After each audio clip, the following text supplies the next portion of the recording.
Salgado e Perillo e Cabo da Cruz son os novos reis do trofeo Teresa Herrera de Traiñeiras.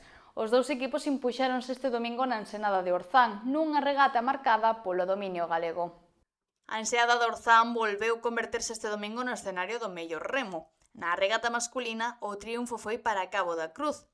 A embarcación de Boiro, tamén campioa da Liga Galega de Traiñeiras, marcou diferenzas a partir do segundo longo e acabou impoñéndose con claridade.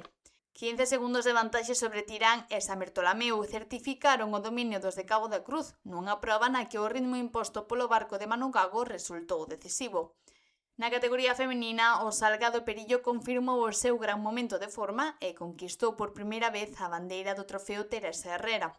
O Club de Oleiros, recentemente proclamado campeón da Liga Feminina de Traiñeiras, dominou a proba con autoridade. 5 segundos separaron as campioas do Tirán, segundo clasificado.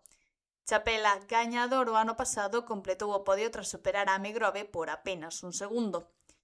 Primeira bandeira do Teresa Herrera para Salgado Perillo e Cabo da Cruz, nunha fin de semana na que ambos os dous equipos confirmaron que chegan ao final da tempada en plena forma.